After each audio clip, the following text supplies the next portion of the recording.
Hey, good morning. Today I wanted to talk about a saying, right? It's a saying that you've heard, a saying you probably used. It's a saying that I've used, right? And it is, if you get knocked down 7 times, get up 8.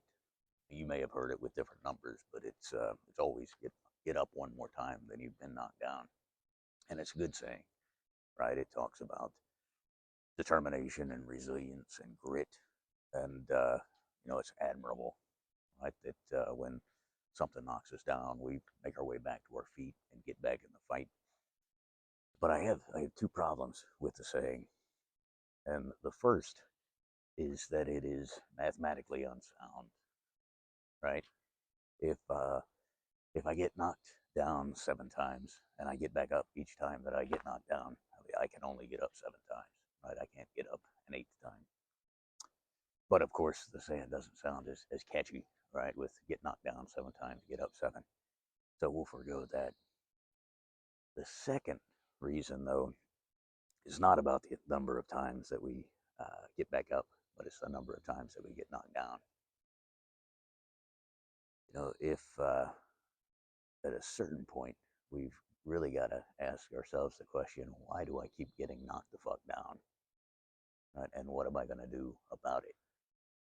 If I'm putting money on a fighter, I'd prefer a fighter that doesn't get knocked down, or the guy who says when he does get knocked down, you know what?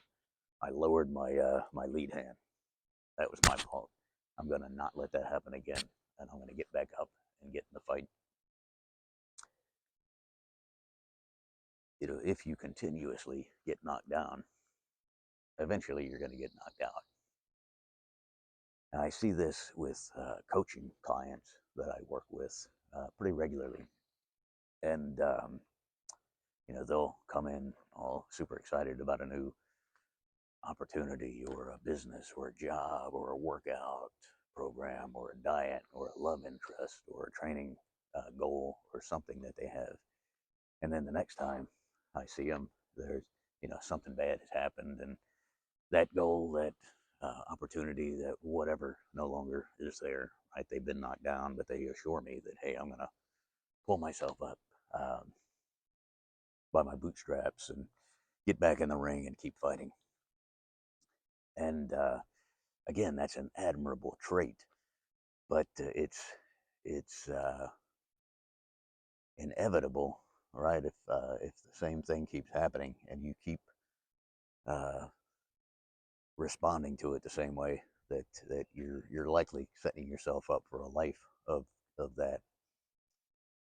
So when we start digging into the situation, start digging into the response, we almost always find that yeah, they're taking some hits, but they're going down because they're stumbling over something, right? They're stumbling over their own feet. They're tripping over their own bullshit, right? And it's the same bullshit time after time after time, and it's very likely that that will continue to happen until they do something about it. So it's great to be a fighter, and if you are a fighter and you take chances, you are eventually going to get knocked down. The key is to take a second, when you're there, uh, reflect back on what it is that your role in getting knocked down was, right? And then deciding what you're going to do to keep that from happening again. And when it happens, that will uh, almost assuredly lead to getting knocked down a lot less. But when it does happen, and it will, uh, then you can reach for your phone, pull up your Chumbawamba playlist and crank Tub Thumping and get back up again and never let them keep you down.